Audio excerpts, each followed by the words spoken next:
हाय, आपके साथ मैं हूं Surabhi Sharma. India TV YouTube channel subscribe करिए, बेल आइकन दबाएं।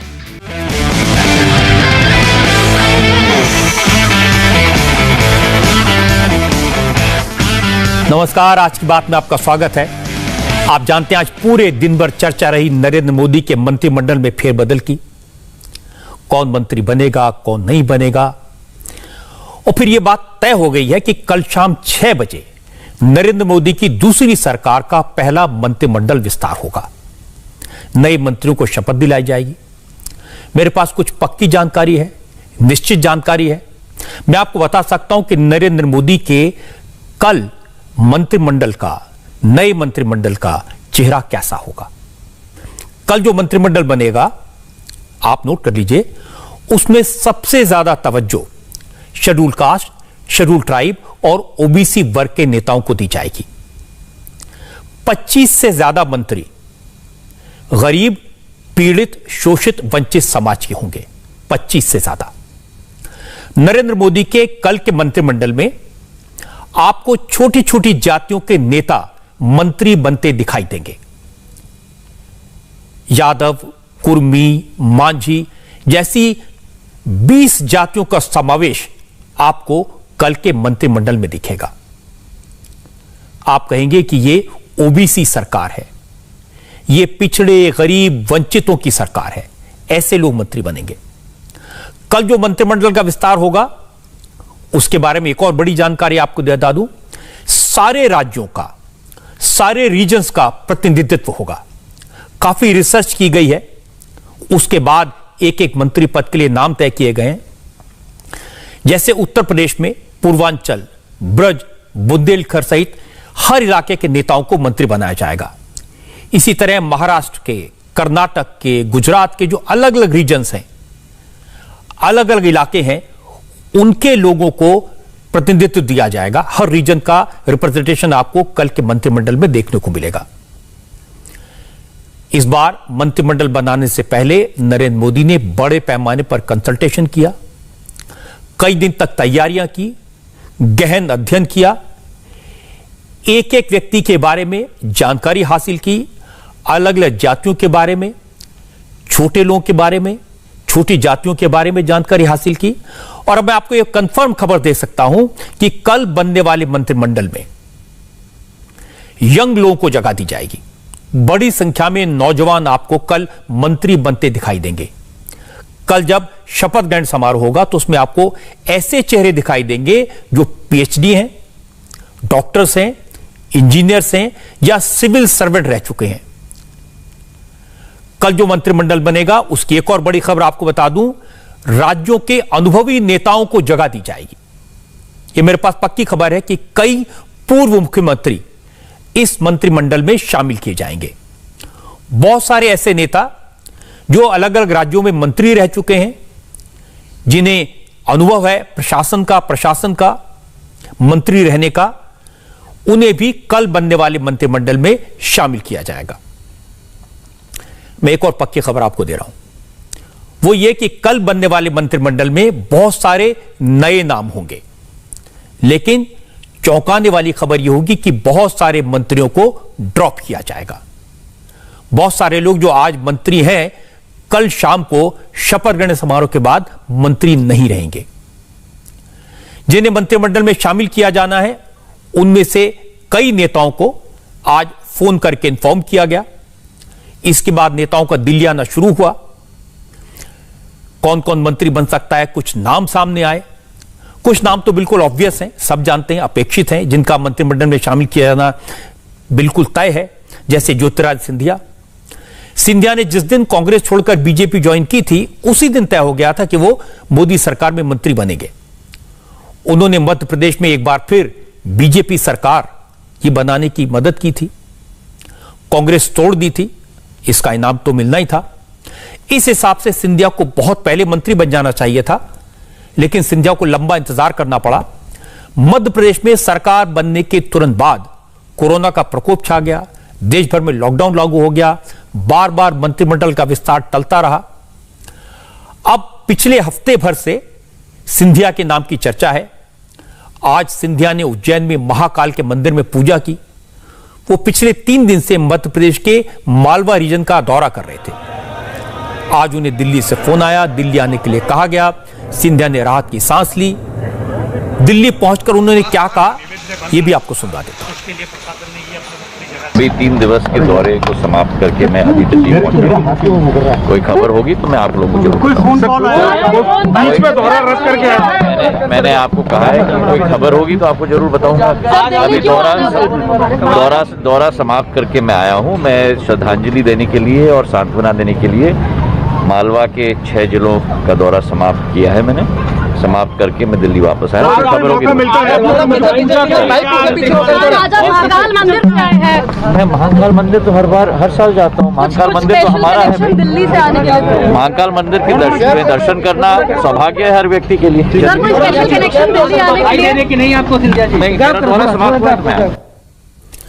जो तरह सिंधिया अपना दौरा बीच में छोड़कर आए हैं, जाहिर है आज की परिस्थितियों में वो इससे ज्यादा कह भी क्या सकते हैं।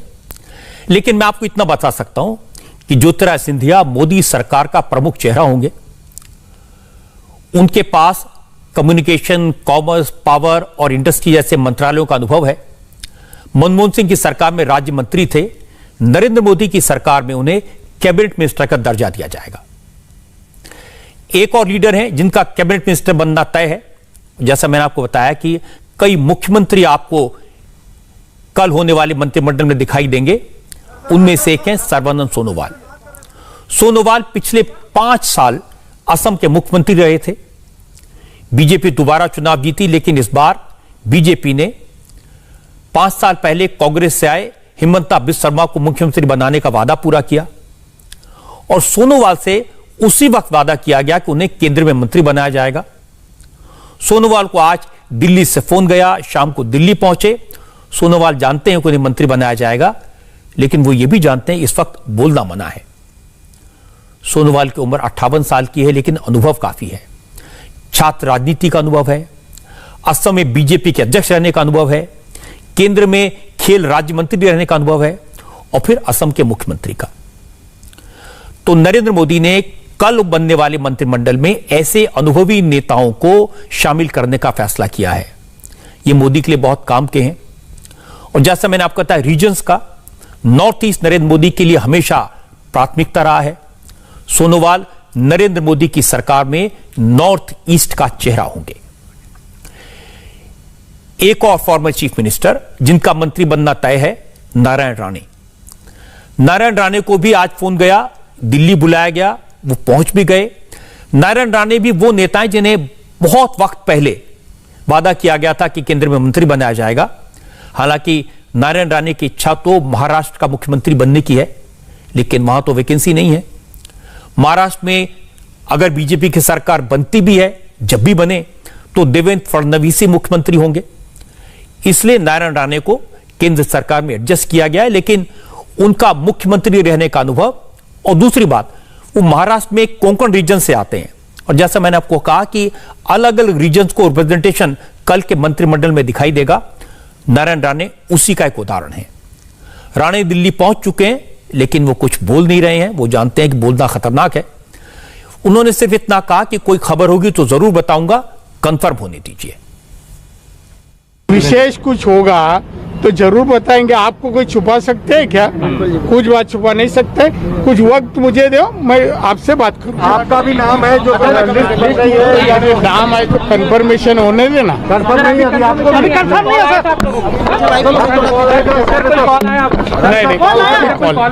कॉल नहीं।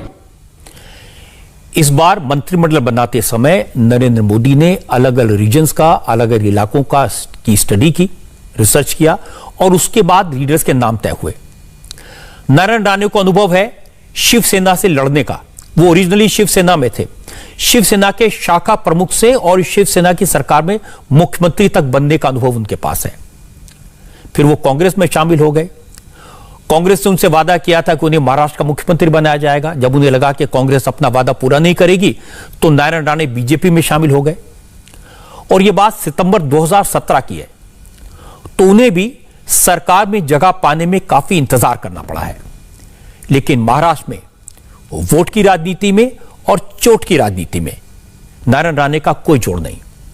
शिवसेना को कैसे टक्कर देनी है, कांग्रेस को कैसे मात देनी है, इसकी रणनीति बनाने में नारायण राणे बहुत काम के साबित होंगे। तो ये उन लोगों में है जो अनुभवी नेता हैं, और जैसे मैंने आपको कहा कि बहुत सारे पूर्व मुख्यमंत्री आपको कल के मंत्रिमंडल में दिखेंगे।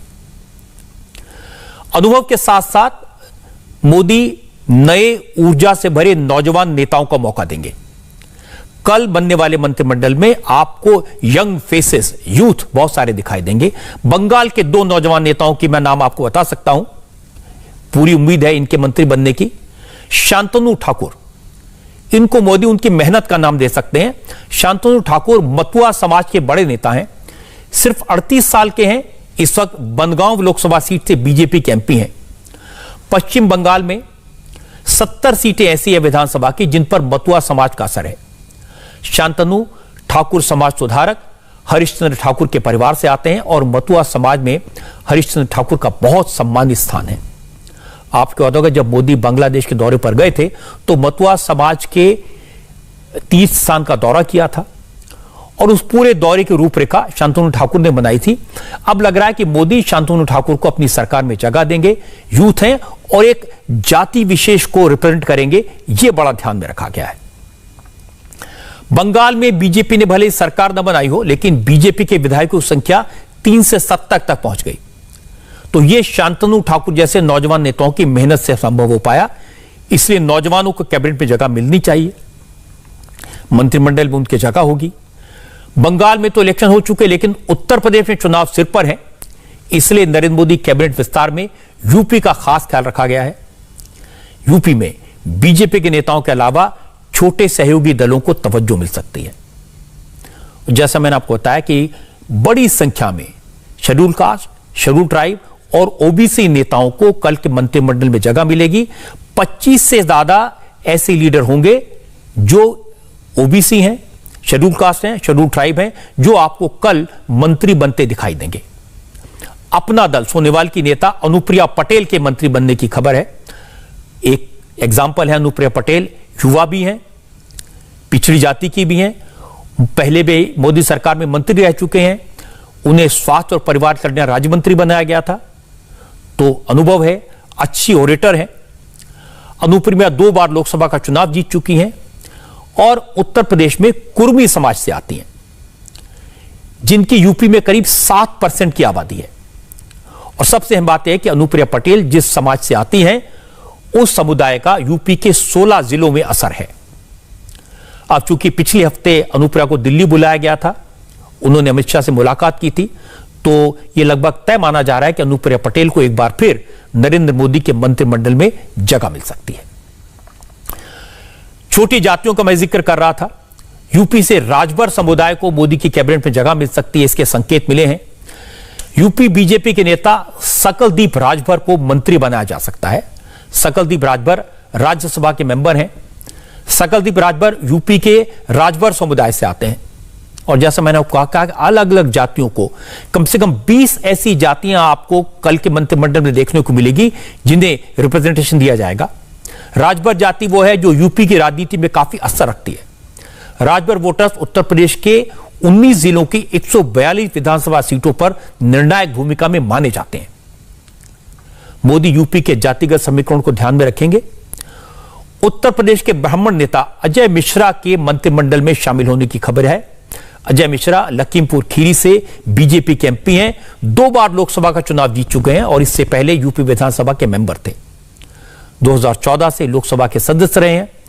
पता यह लगा है कि अजय मिश्रा के पास भी बीजेपी कार्यालय से फोन गया था और उन्हें भी दिल्ली पहुंचने को कहा गया है, तो यह कॉन्फर्मेशन की खबर है। नॉर्थ ईस्ट पर मोदी का फोकस हमेशा रहता है। इस बार मंत्रिमंडल विस्तार में नॉर्थ ईस्ट को तवज्जो मिलेगी। सर्बानंद सोनोवाल का मैंने आपको बताया, असम के मुख्यमंत्री रह चुके हैं, वो कैबिनेट मिनिस्टर बनेंगे नरेंद्र मोदी की सरकार में। नॉर्थ ईस्ट से कुछ और नाम है। इनर मणिपुर के सांसद डॉक्टर राजकुमार रंजन को नरेंद्र मोदी की नई सरकार में, नए मंत्रिमंडल में जगह मिल सकती है। राजकुमार रंजन पहली बार एमपी बने हैं, लेकिन वो लंबे वक्त से समाज सेवा के काम में लगे हैं। राजकुमार रंजन पढ़े लिखे हैं, एनवायरमेंटलिस्ट हैं। नॉर्थ ईस्ट में एनवायरमेंट के क्षेत्र में उन्होंने बहुत काम किया है। तो कई तरह से कल जो मंत्रिमंडल बनने वाला है उसके क्राइटेरिया में फिट होते हैं। कर्नाटक के सीनियर बीजेपी नेता रमेश जिगजिनानी को भी मंत्री पद की शपथ दिलाई जा सकती है, उन्हें भी फोन गया है। रमेश जिगजिनानी 1998 से लगातार 5 बार लोकसभा का चुनाव जीत चुके हैं। रमेश जिगजिनानी 3 बार विधानसभा का चुनाव भी जीते हैं, कर्नाटक सरकार में मंत्री रहे हैं, लो प्रोफाइल रहते हैं, कम बोलते हैं, लेकिन अनुभव है और कर्नाटक में उनकी लोकप्रियता, पॉपुलैरिटी जबरदस्त है। पता है लगा कि कर्नाटक की सियासत में अगले कुछ दिनों में बड़े फेरबदल दिखाई देंगे और इसकी शुरुआत रमेश जिगजिनानी के शपथ ग्रहण से हो सकती है। अब हो सकती है इसलिए मैं कह रहा हूं कि जब तक शपथ हो ना जाए किसी के बारे में कुछ भी कहना बड़ा मुश्किल है। नरेंद्र मोदी के मंत्रिमंडल विस्तार से जुड़ी एक और बड़ी खबर आपको बता दूं, एनडीए की सहयोगी जेडीयू अब नरेंद्र मोदी की सरकार में शामिल होगी। नीतीश कुमार ने यह बात आज साफ साफ कह भी दी। यह भी तय हो गया कि मोदी के मंत्रिमंडल में जेडीयू के 4 मंत्री होंगे, 1 कैबिनेट दर्जे के मिनिस्टर और 3 राज्य मंत्री होंगे। मंत्रियों की संख्या पर बात करने के लिए नीतीश कुमार ने जेडीयू के अध्यक्ष आरसीपी सिंह को दिल्ली भेजा था। जेडीयू ने 4 मंत्री बनाने की मांग रखी थी। जेडीयू का तर्क है कि चूंकि बिहार में बीजेपी के 17 एमपीज हैं और मंत्रियों की संख्या 5 है, जेडीयू के भी 16 एमपी हैं, इस आधार पर जेडीयू को कम से कम 4 मंत्री तो होने ही चाहिए। और नरेंद्र मोदी ने जेडीयू की इस मांग को मान लिया है। पता यह लगा कि जेडीयू के 4 नेता कल मंत्री पद की शपथ लेंगे, 1 कैबिनेट मिनिस्टर और 3 मिनिस्टर ऑफ स्टेट। हालांकि आज नीतीश कुमार से इस बारे में पूछा गया तो उन्होंने कहा वो कुछ नहीं जानते, सब कुछ पार्टी अध्यक्ष तय करेंगे, वही बीजेपी से बात कर रहे हैं। किसी फॉर्मूले के बारे में तो कोई जानकारी नहीं है, लेकिन इसके बारे में जो हमने हम लोगों के पार्टी के राष्ट्रीय अध्यक्ष हैं उन्हीं को इन सब चीजों के लिए अधिकार है। जो कुछ भी अधिकृत वही है, बातचीत करके जो कुछ भी होना है उसी के हिसाब से होगा। इसमें कोई खास बात नहीं। 3 लेंगे या 2 लेंगे? जैसे पिछली बार इसकी कोई जानकारी मुझको नहीं है। सर आपको सब जानकारी रहती है। नहीं मुख्यमंत्री जी, सवाल है, सवाल है कि पिछली बार मुख्यमंत्री जी पिछली बार जो हुआ सो हुआ। हमको नहीं लगता है कोई कि शामिल नहीं होंगे, ऐसी कोई बात है। हमको किसी ने नहीं कहा, हमको ऐसा कुछ नहीं कहा गया है कि शामिल नहीं होंगे। कितने लोग मंत्री बनेंगे मुख्यमंत्री? ये हम नहीं पूछे हैं किससे। हमने कहा कि बिल्कुल अधिकृत ही, पहले ही अध्यक्ष पद देने के बाद ही अधिकृत कर दिया। जो भी माननीय आदरणीय प्रधानमंत्री जी चाहेंगे उसी के हिसाब से जो भी होना होगा होगा। अब सवाल है कि जेडीयू के कौन कौन से नेता मंत्रिमंडल में शामिल हो सकते हैं। नीतीश कुमार के करीबी और जेडीयू के सीनियर नेता ललन सिंह को मोदी कैबिनेट में जगह मिल सकती है। ललन सिंह मुंगेर से मेंबर ऑफ पार्लियामेंट हैं, वो 3 बार लोकसभा चुनाव जीते हैं। ललन सिंह नीतीश कुमार की सरकार में मंत्री रहे हैं, वो बिहार की भूमिहार कम्युनिटी से आते हैं, काफी अनुभव है उन्हें प्रशासन का। ललन सिंह के अलावा जेडीयू से 3 नेताओं को राज्य मंत्री बनाया जाएगा। पूर्णिया से सांसद संतोष कुशवाहा पिछड़ी जाति से आते हैं। सुपौल से सांसद दिलेश्वर कामत अति पिछड़ी जाति से आते हैं। रामनाथ ठाकुर को भी राज्य मंत्री का दर्जा दिया जाएगा। रामनाथ ठाकुर जेडीयू के राज्यसभा सांसद हैं, वो अति पिछड़ी जाति से आते हैं। रामनाथ ठाकुर बिहार से मुख्यमंत्री रहे कर्पूरी ठाकुर के बेटे हैं। तो जैसा मैंने आपको कहा कि कल के मंत्रिमंडल में बड़ी संख्या में पिछड़े और जो छोटी जाति हैं उनके लोग दिखाई देंगे। हमारे नेता ने जो बात कह दिया वो सत्य है। बातचीत फाइनल हो गई है। आप देखिएगा ना, मतलब माना जा रही सब कुछ पेंच फंसा हुआ है, इसका मतलब कहीं कोई पेंच किसी तरह का नहीं। सर कितने लोग अब आप वेट करो ना यार, मतलब सब कुछ तय हो गया है। अरे तो इसमें कोई डाउट है क्या? आप शामिल हो रहे हैं कि नहीं? ये हम कैसे बता सकते हैं? ये कोई केमिस्ट्री नहीं है जहाँ फार्मूला होता है, समझे ना। ये कि आप जो हैं एक जब सरकार में होते हैं और सरकार में सम्मिलित होते हैं तो एक सद्भावना होता है, एक समझ होती है और हम लोगों को बड़ी अच्छी है। जिन नेताओं को दिल्ली पहुंचने के लिए फोन किया गया है, जिनके नाम पक्के तौर पर मुझे पता चले हैं, वो सब नाम तो मैंने आपको बता दिए। लेकिन नरेंद्र मोदी के काम करने का स्टाइल बिल्कुल अलग है। इसलिए जब तक शपथ ग्रहण हो ना जाए, जब तक मंत्री शपथ न ले लें तब तक कोई नहीं कह सकता कि कौन कौन मंत्री बनेगा और किसको कौन सा विभाग मिलेगा। ये तो कोई बिल्कुल ही नहीं आपको बता सकता। ये सारी की सारी जानकारी सिर्फ नरेंद्र मोदी के पास है और वो आसानी से अपनी जानकारी किसी के साथ शेयर नहीं करते। लेकिन मैं आपको यह निश्चित तौर पर बता सकता हूं, यह मेरे पास पक्की जानकारी है, कल जो मंत्रिमंडल दिखेगा उसका चेहरा कैसा होगा, इसकी पक्की जानकारी जरूर मेरे पास में है। कल जो मंत्रिमंडल बनेगा उसमें सबसे ज्यादा इंपॉर्टेंस, सबसे ज्यादा तवज्जो शेड्यूल कास्ट, शेड्यूल ट्राइब और ओबीसी वर्ग के नेताओं को दी जाएगी।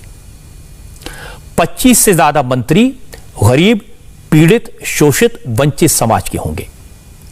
नरेंद्र मोदी ने हमेशा इन समाज के लोगों को इंपॉर्टेंस दी है और यह कल आपको दिखाई देगा। नरेंद्र मोदी के कल के मंत्रिमंडल में आपको छोटी छोटी जातियों के नेता भी दिखाई देंगे। बहुत सारे नाम मैंने आपको बताए हैं। ये वो नेता हैं जो पिछड़ी या अति पिछड़ी जातियों के हैं।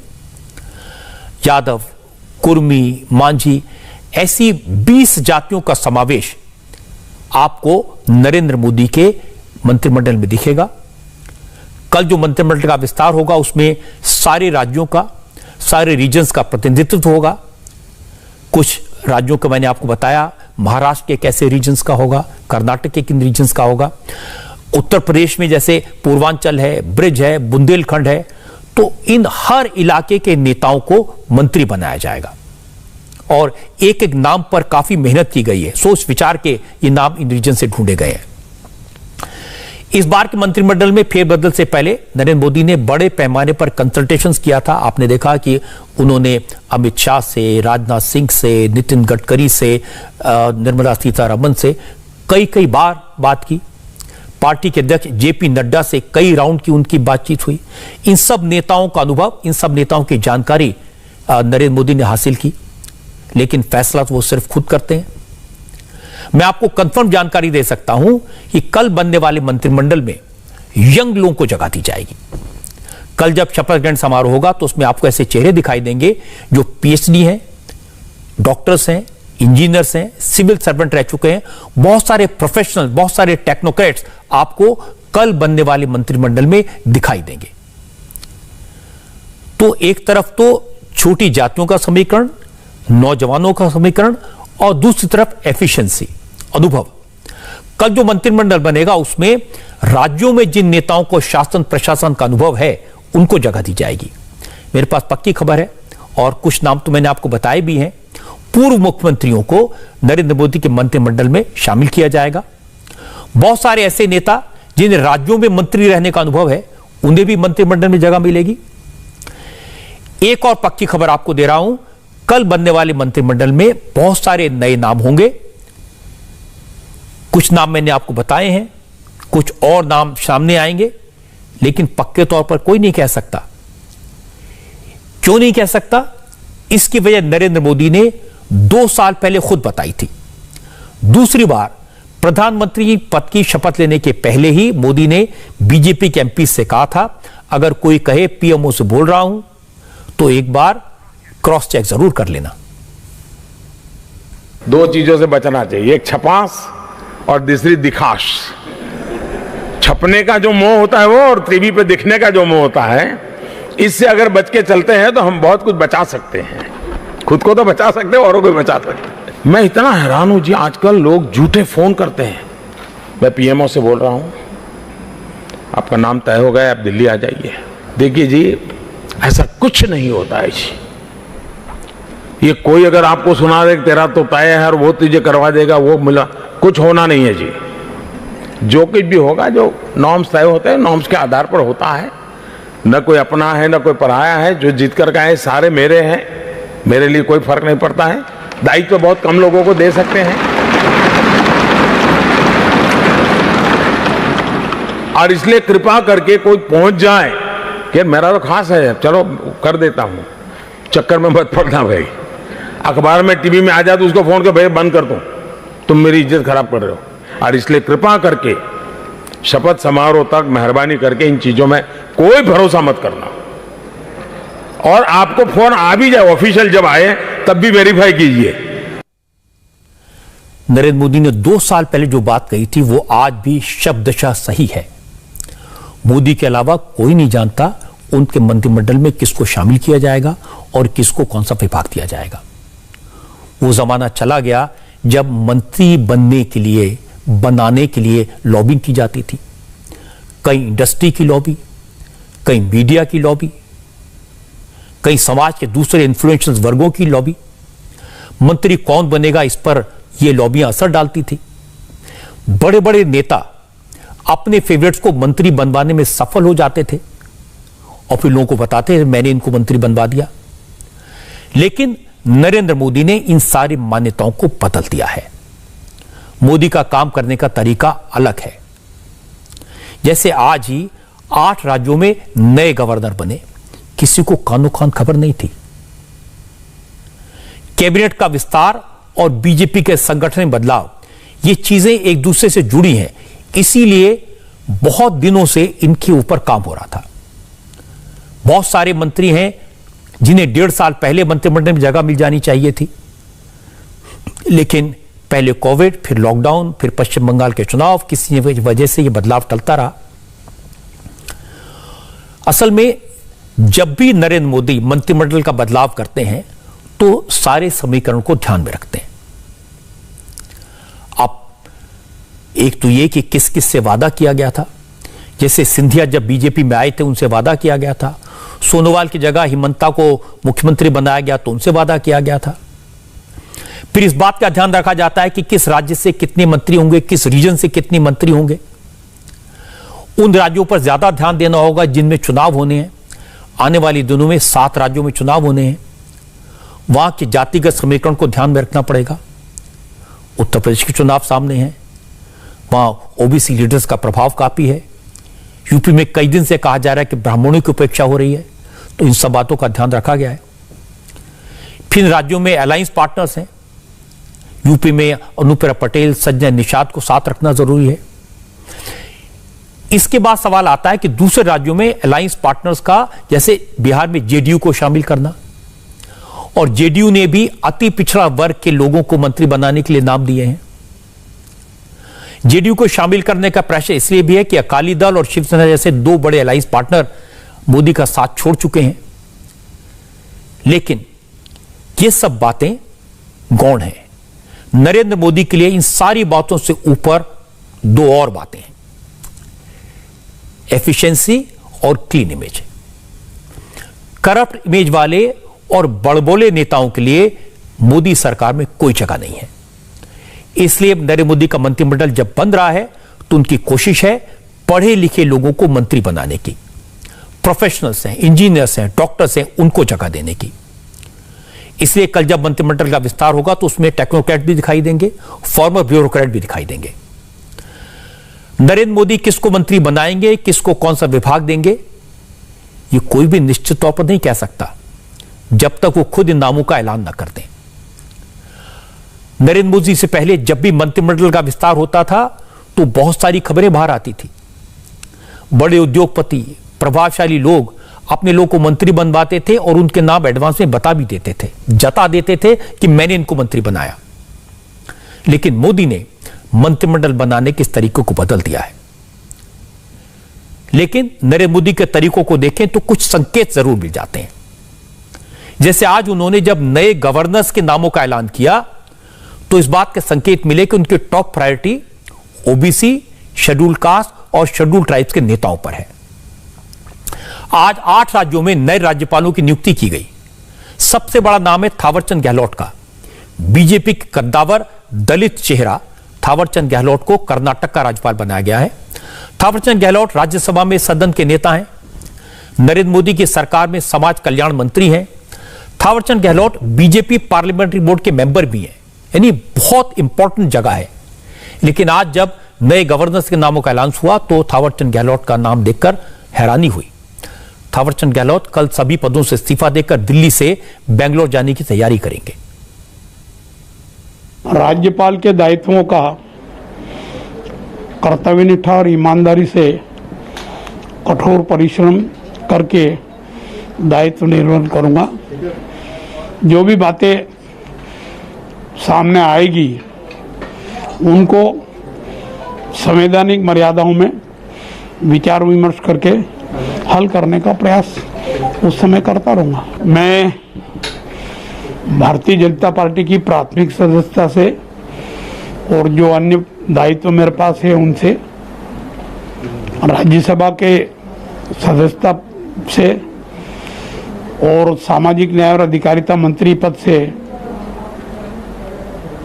कल त्यागपत्र दे दूंगा।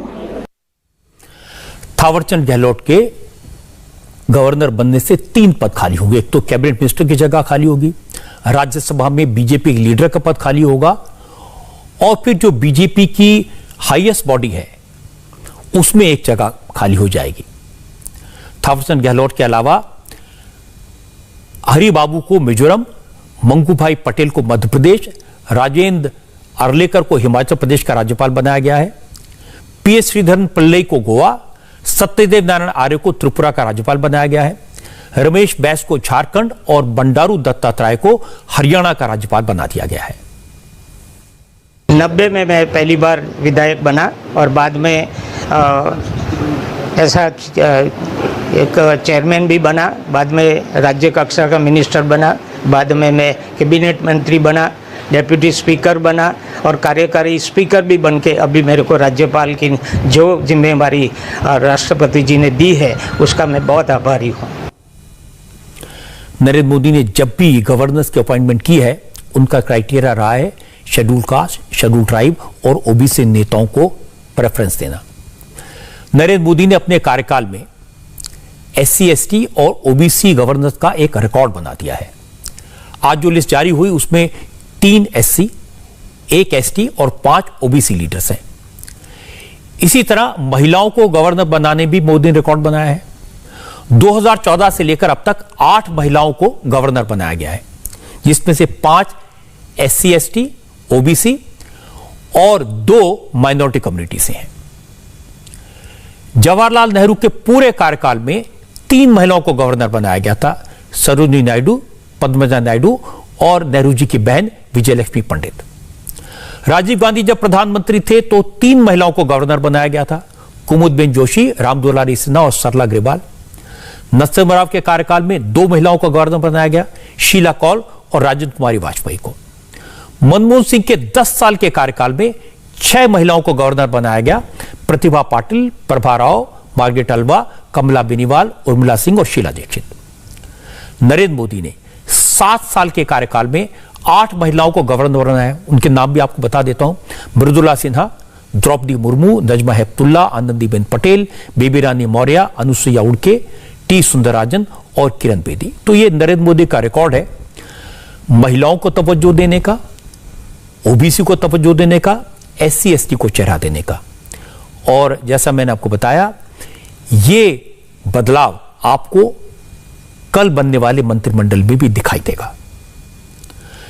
नरेंद्र मोदी अपनी कैबिनेट का चेहरा मोहरा बदलने में लगे, सब फाइनल है, लेकिन सोनिया गांधी तमाम मेहनत मशक्कत के बाद भी पंजाब कांग्रेस से झगड़ा नहीं सुलझा पाई।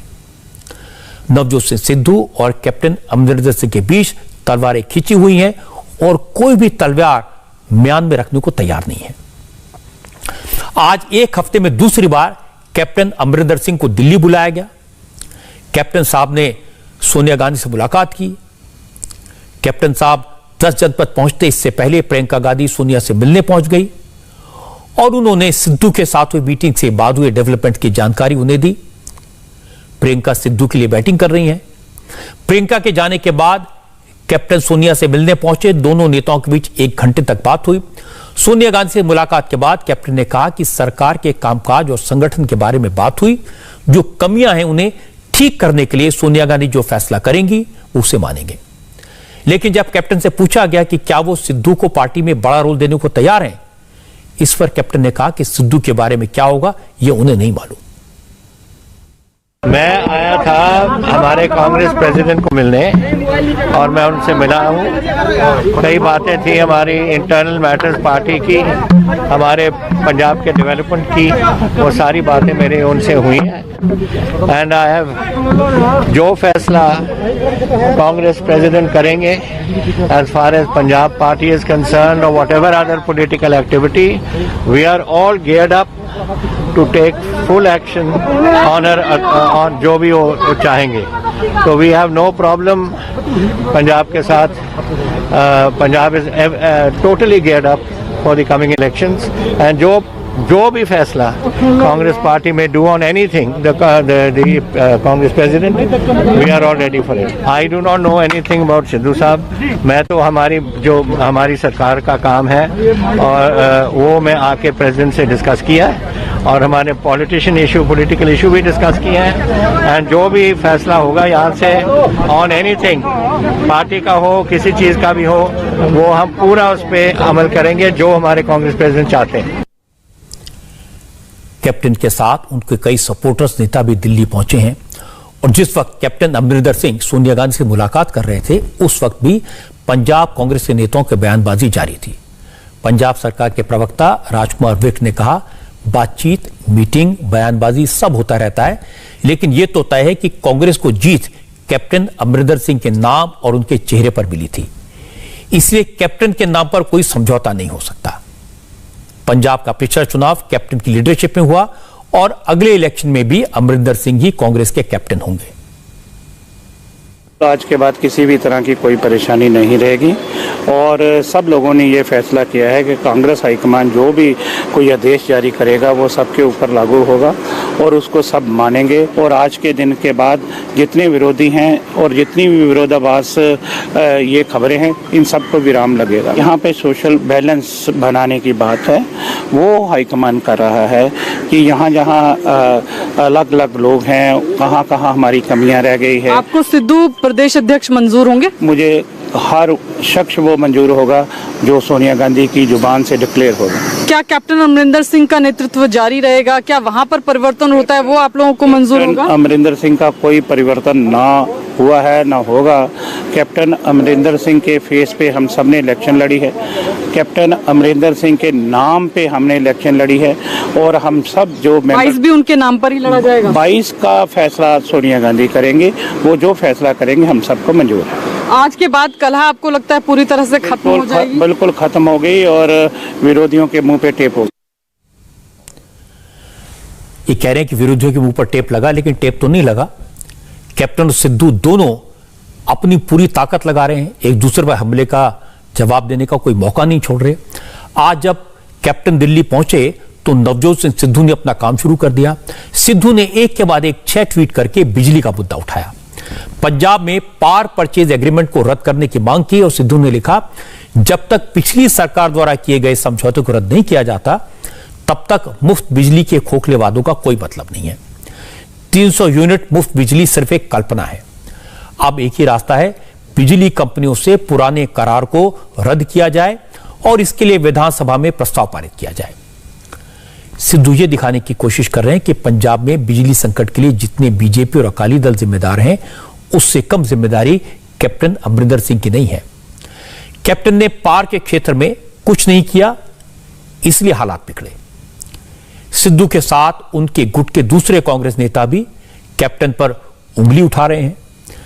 पंजाब कांग्रेस के पूर्व अध्यक्ष प्रताप सिंह बाजवा ने आज कहा कि 4 साल गुजर चुके हैं, इन 4 साल में चुनाव के वक्त जनता से किए गए वादे पूरे नहीं हुए। कैप्टन को कम से कम अब तो कुछ वादे पूरे करने चाहिए, वरना चुनाव के वक्त कांग्रेस के उम्मीदवार किस मुंह से जनता के बीच जाएंगे। ये सारे कैप्टन अमरिंदर सिंह के वादे थे, हम तो उसको याद करवा रहे हैं कि जो लोगों के साथ आपने किए हुए वादे हैं उनको निभाओ। नहीं निभाओगे तो आप कैसे लोगों का सामना कैसे करोगे?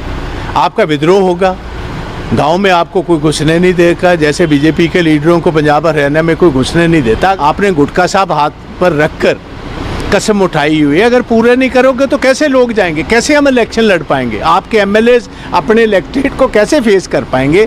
तो यही बात हम कह रहे हैं कि कैप्टन साहब वक्त बहुत गुजर चुका है, अब वादे पूरे कीजिए, वादे करने का टाइम है।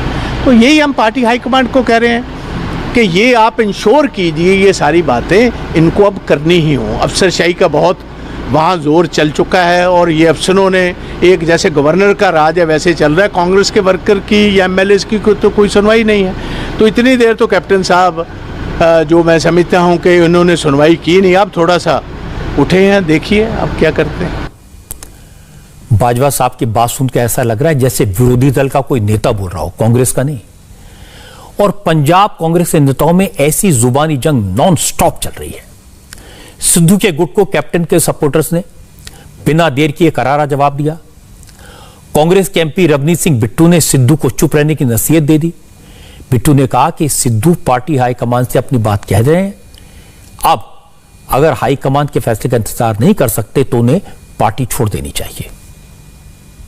सिद्धू साहब तो एक बड़ा चेहरा है, उनको बार बार हाईकमान जो है जब वो टाइम मांगते हैं मिलते हैं, और राहुल जी प्रियंका जी दोनों इकट्ठे मिले हैं, तो उसके बाद मेरी ख्याल नहीं कोई उनको चिंता करनी चाहिए। जब पार्टी हाई कमांड है, हमने उनको बात बोल दी, उसके बाद बात रह क्या गई, उसको वेट करना चाहिए ना सबको। मैंने भी अपनी बात कही है जब हमें मिले हैं, जिसको अच्छा लगे वो पार्टी में रहे, जिसको नहीं अच्छा लगेगा वो पार्टी छोड़ दे, भाई यही कह सकते हैं हम, और तो कोई नहीं।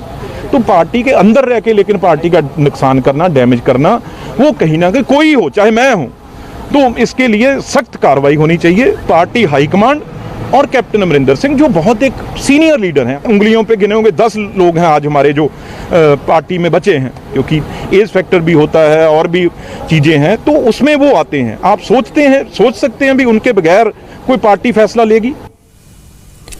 ये बात सही है कि अमरिंदर सिंह कांग्रेस के सीनियर नेताओं में से एक हैं। पंजाब में पिछला इलेक्शन उनके दम पर जीता था और एक बड़ा राज्य है जहां पर कांग्रेस की अपनी सरकार है। लेकिन ऐसा लग रहा है कि कांग्रेस सिद्धू के फेर में पड़ गई है और प्रियंका गांधी लगातार सिद्धू को एडजस्ट करने के लिए कोशिश कर रही हैं। कैप्टन अमरिंदर सिंह जानते हैं कि सिद्धू के साथ काम करना कितना मुश्किल है। वो ये भी जानते हैं कि सिद्धू को कुछ भी दे दो, कुछ भी बना दो, वो उससे संतुष्ट होने वाले नहीं है, वो एक कदम और बढ़कर मांगेंगे। इसलिए कैप्टन एक एक कदम फूंक फूंक कर रख रहे हैं। सियासी संग्राम महाराष्ट्र में भी हो रहा है। कल विधानसभा में हंगामे के बाद बीजेपी के 12 विधायकों को 1 साल के लिए सस्पेंड कर दिया गया था। आज बीजेपी ने इसका विरोध किया। बीजेपी के एमएलए ने विधानसभा के ठीक बाहर पैरेलल असेंबली लगाई। कालिदास कोलंबर स्पीकर के रोल में नजर आए और इस सब के बीच लगातार सरकार के खिलाफ नारेबाजी होती रही। लेकिन इसके कुछ ही देर बाद विधानसभा के सिक्योरिटी स्टाफ ने बीजेपी की तरफ से विधानसभा परिसर में लगाए गए माइक्स और स्पीकर्स हटा दिए। बीजेपी ने इल्जाम लगाया कि सरकार तानाशाही पूर्ण रवैया अपना रही है, विपक्ष को न सदन में बोलने देती है न सदन के बाहर, और मार्शल लगाकर विपक्ष विधायकों का मुंह बंद कर रही है। हमारे साथ कोई बातचीत नहीं की गई। देखिए, जब अहंकार ये सिर चढ़कर बोलता है तो इसी प्रकार की परिस्थिति होती है। पांडवों ने क्या मांगा था?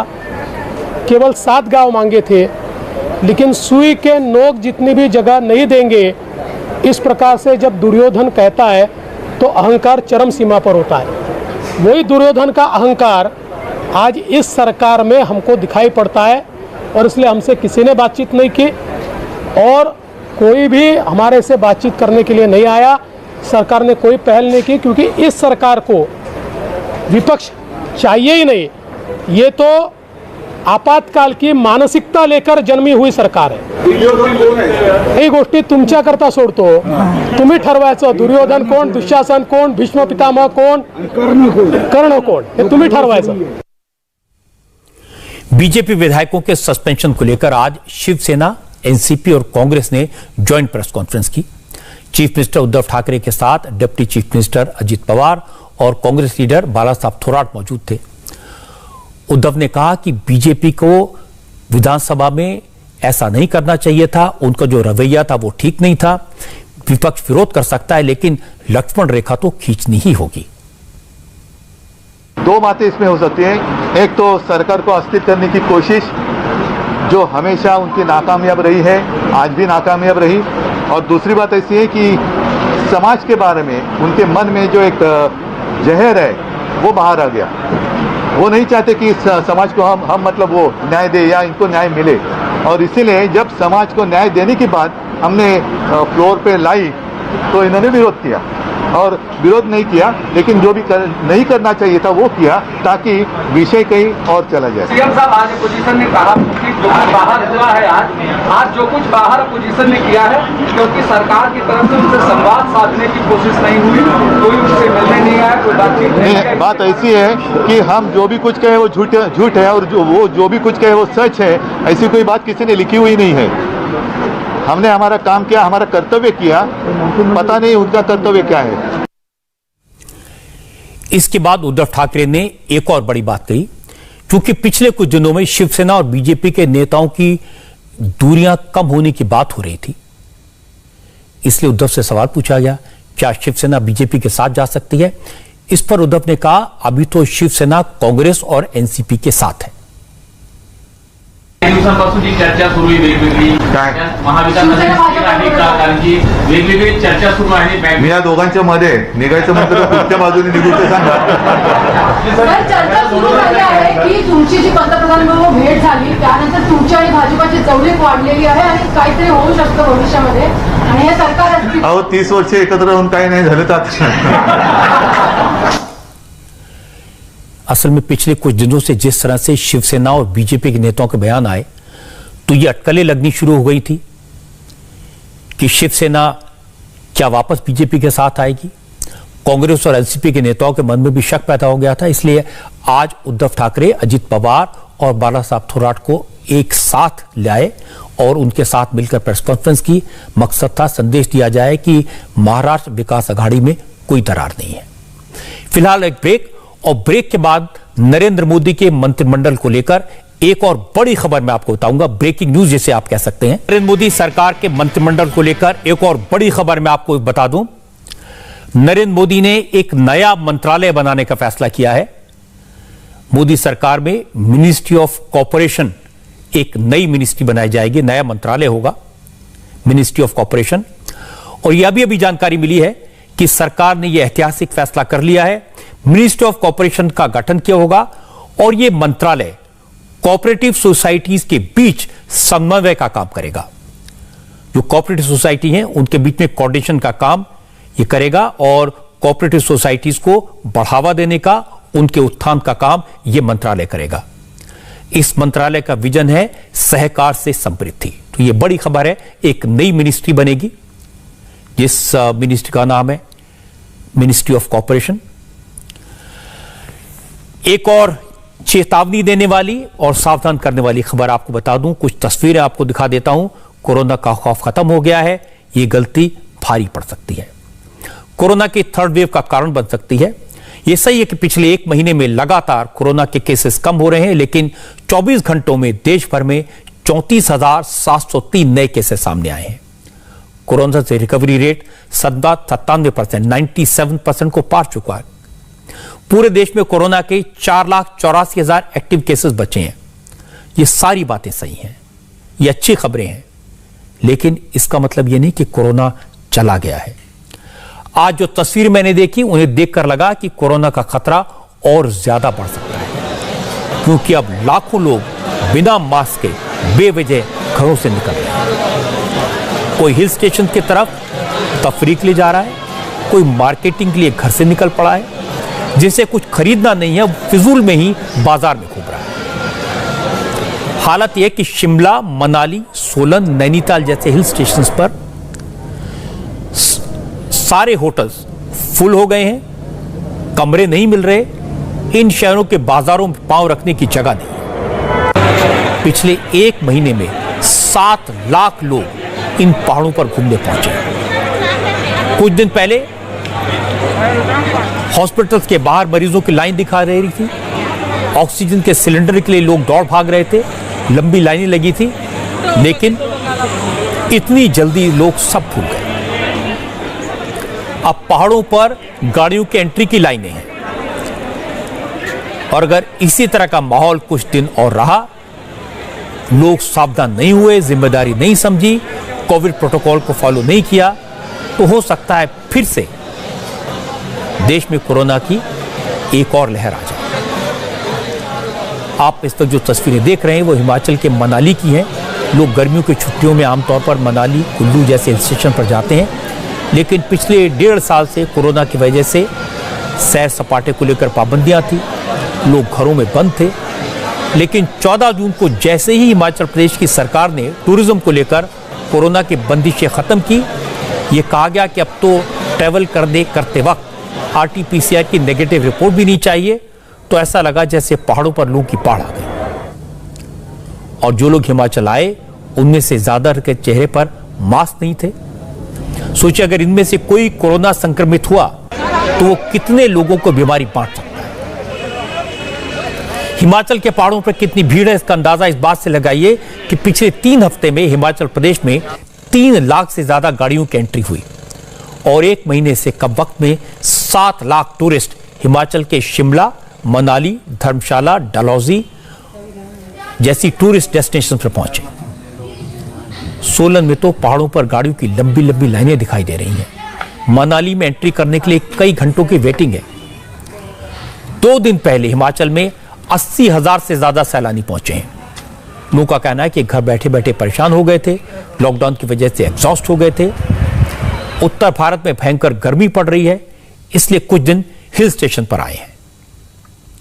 हिमाचल जैसी तस्वीरें उत्तराखंड से भी आई हैं। उत्तराखंड की डराने वाली तस्वीरें मैं आपको दिखाऊंगा। हिमाचल का हाल मैंने आपको दिखाया, उत्तराखंड में भी टूरिस्ट की जबरदस्त भीड़ है। हजारों गाड़ियां नैनीताल और मसूरी का रुख कर रही हैं। हालात ऐसे बन गए कि कई किलोमीटर के जाम लग रहे हैं। और सबसे ज्यादा परेशानी की बात तो यह है कि यहां भी लोगों ने कोविड प्रोटोकॉल को पूरी तरह किनारे कर दिया है। लोगों के चेहरे पर मास्क नजर नहीं आ रहे। हालांकि सिचुएशन आउट ऑफ कंट्रोल ना हो, इसके लिए जिला प्रशासन की तरफ से कई इंतजाम किए गए हैं। यह तय किया गया कि वीकेंड और हॉलिडे के मौके पर नैनीताल में बाहर से आने वाले 2 व्हीलर्स की एंट्री बंद कर दी जाएगी। इन्हें शहर में 10 किलोमीटर पहले ही रोक दिया जाएगा। वैसे इस भीड़ को देखकर सरकार भी परेशान है। आज हेल्थ मिनिस्ट्री की प्रेस कॉन्फ्रेंस में हिल स्टेशन पर जुट रही भीड़ का खास तौर पर जिक्र किया गया। लोगों को चेतावनी दी गई। केंद्र सरकार ने शिमला मनाली की भीड़ पर हिमाचल सरकार को चिट्ठी लिखी है। इसे टूरिज्म विद ए वेंजेंस जैसा बताया है, यानी वायरस से बदला लेने के मकसद से ये भीड़ आई। लेकिन मुझे लगता है कि भीड़ वायरस से बदला लेने के लिए नहीं बल्कि वायरस को मौका देने के लिए आ रही है। और कोई नहीं चाहेगा कि फिर से हॉस्पिटल्स में भीड़ हो, फिर से कोरोना फैले, फिर से शमशानों में लाशों की लाइन लगे। इसलिए सावधान रहिए, कोविड प्रोटोकॉल का पालन करिए, मुंह पर मास्क लगाइए और दूरी बनाए रखिए। अब वक्त है स्पेशल रिपोर्ट का। इमरान खान को पाकिस्तान में फिर से बंटवारे का डर सता रहा है। क्या बलूचिस्तान से पाकिस्तान का कंट्रोल खत्म होता जा रहा है? हाय, आई एम सुरभि शर्मा। खबरों से अपडेट रहने के लिए India TV YouTube channel subscribe करिए, साथ में बेल आइकन जरूर दबाएं। जुड़े रहें इंडिया टीवी के साथ।